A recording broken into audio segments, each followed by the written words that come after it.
Okay, I want to add damage to the edges a bit, so I'm going to look for a specific noise to do this. So I'm going to hit the space bar and I'm just going to type noise. Oops. As you can see, there is a lot of noises here to choose from. Now, I've been using Designer for a while now, and so I know that there's going to be nodes that I'm going to be using with this, and that's going to be the directional warp and the slope blur grayscale. So with those particular nodes, I already have a noise in mind that I want to use, but feel free to experiment with some different noises and see if you find something that works better for you. For me, using the directional warp and the slope blur grayscale noise, I know that there is one noise that I want to use, and that is the purlin noise. You'll see me use this quite often. One of the things that I recommend always doing when you're finding one of these default noises is adjusting the random seed. Now, anybody who uses Designer for a while, I guess the purlin noise is a little harder to identify, but a lot of times we can say, oh, that's grunge number 7. You don't really want anybody to just be able to identify exactly what you're using. It kind of, breaks the, I don't know, it breaks the whole the whole system a bit. Anyway, bad jokes. So I'm just randomizing this again to just get rid of that main default, and I'm going to adjust the scale just slightly here. And I'll probably adjust this maybe once or twice. I may not be happy with 20. Maybe I'll want it a little bit larger. It'll depend on how my edge noise looks. And then I'm just going to disorder this even more. So I've got some more gradient kind of going through.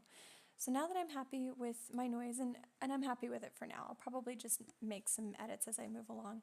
The next node that I'm going to need is the directional warp node. So for the directional warp node, what this does is it's going to take this purlin noise and it's going to warp the location of where these shapes are based off of one of the gradients that we generated from this RGBA split.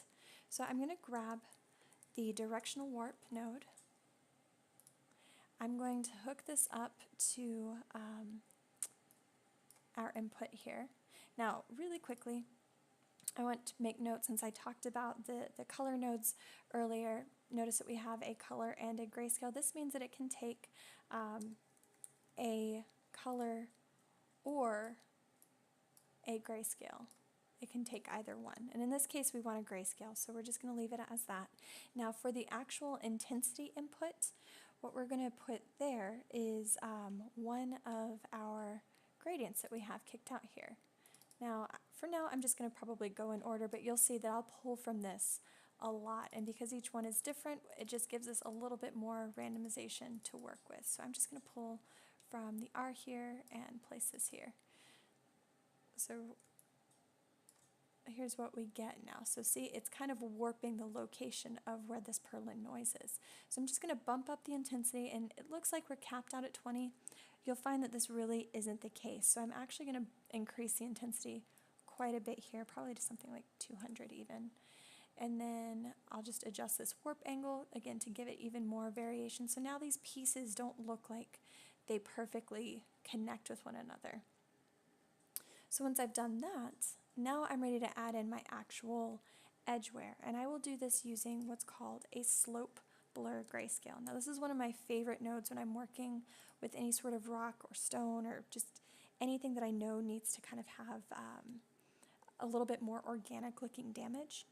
And so I'm going to set my samples on this to 32. I'm just going to drop my intensity to 0 for now, and for this particular one, because I'm wanting it to focus on the edges, I'm going to change my mode from blur to min.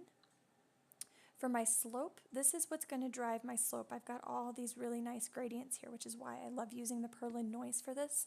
So I'm going to just plug this into my slope. Now for my grayscale, I'm going to hook my main tile generator back into this, and what this is going to do is it's going to eat away at some of the edge wear that I have here. So watch, once I plug this in, I double click this.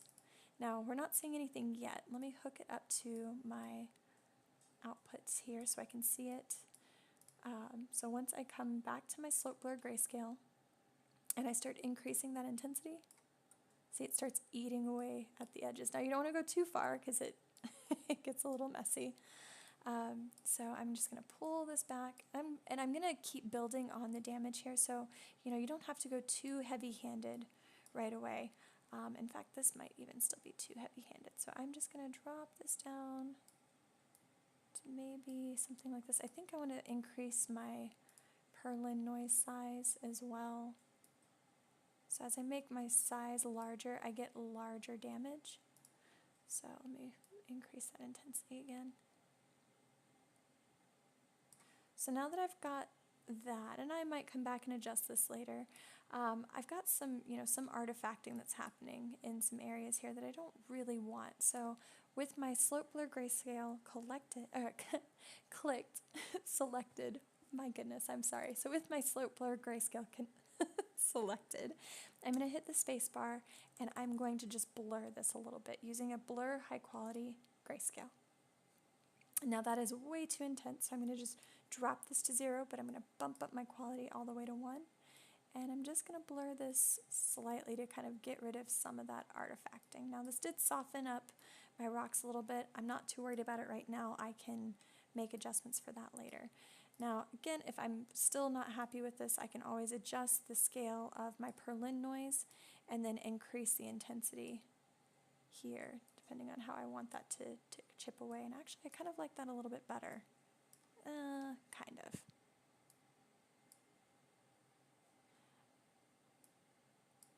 Yeah, my random seed's not doing much for me here. But I can also come over here and adjust my random seed or my disorder and see if there's something that I like more.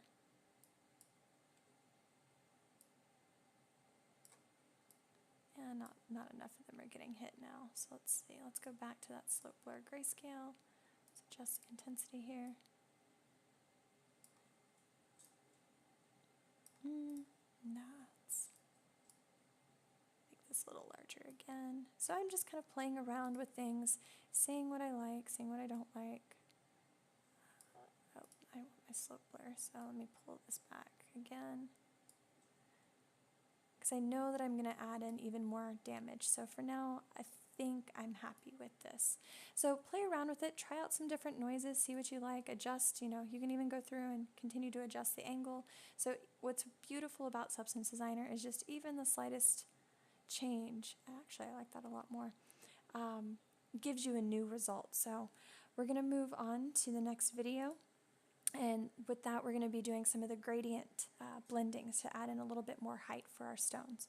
So I'm going to go ahead and save, and we'll end the recording and move on to the next one. So see you then.